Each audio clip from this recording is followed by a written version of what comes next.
Thomas Soto, 6h-9h sur Europe 1. Le débrief de la matinale, les temps forts de ce que vous avez entendu ce matin sur Europe 1. Le ministre de l'économie Emmanuel Macron était hier soir à l'université d'été du MEDEF et il a dit tout le mal qu'il pensait des 35 heures. Écoutez, c'était à 7h tout à l'heure sur Europe 1. La gauche, elle a pu croire à un moment, il y a longtemps, que la politique se faisait contre les entreprises, ou au moins sans elles, que la France pourrait aller mieux en travaillant moins. C'était des fausses idées. Le pacte de responsabilité et de solidarité et le CICE seront pleinement déployés jusqu'en 2017. Vous avez l'amour et vous avez les preuves d'amour.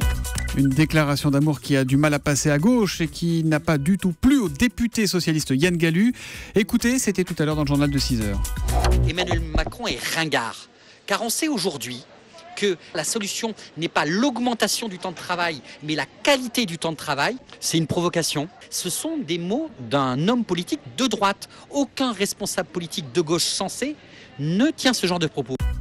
Que vont devenir les anciens occupants du bidonville de la Courneuve qui a été évacué hier ? Notre journaliste Raphaël Maillochon a rencontré Olga. Olga, elle est lycéenne. Elle a préféré passer la nuit dans la rue plutôt que d'être relogée à 70 km de son école. Écoutez son témoignage, c'était dans le journal de 7h tout à l'heure. Ils ont dit d'aller pour une semaine à Boissy, mais dans une semaine j'ai commencé l'école et après on appelle à 115. J'ai resté ici dans la pluie, j'ai pas de solution, j'ai fait quoi ? Boissy c'est loin d'ici et mon lycée c'est ici à la Courneuve. J'ai fait comment ? J'ai pas d'argent pour prendre le tram ou j'ai rien. Le groupe État islamique a monté en Syrie une structure capable de téléguider des actions terroristes, en France notamment. Écoutez les révélations de notre spécialiste des questions de défense, Didier François, c'était dans le journal de 8h. On leur interdit de prendre contact avec des islamistes connus pour ne pas attirer l'attention, et ils n'en ont pas besoin d'ailleurs. On leur a donné des clés USB sur lesquelles on a retrouvé la recette de fabrication de bombes artisanales.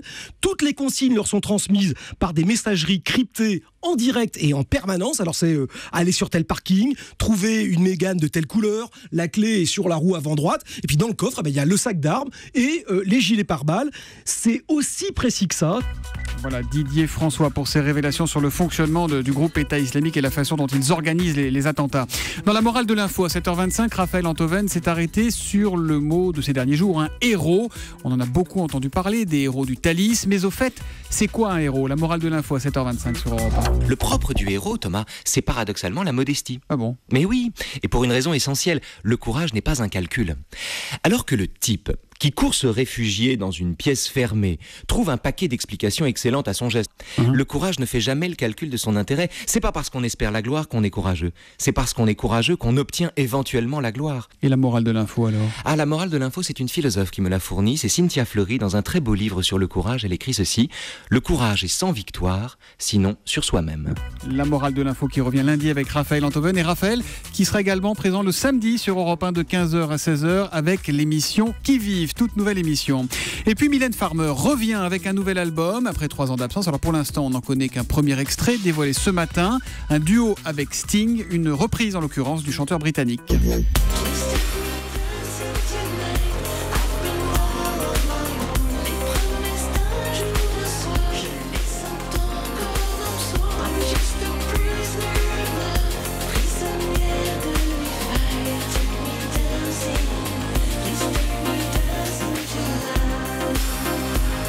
Voilà, ça s'appelle Stolen Car, reprise d'un titre de Sting, produit par The Avener, l'un des gros producteurs et DJ français actuels. Et ça fait déjà beaucoup danser Jean-Marc Morandini.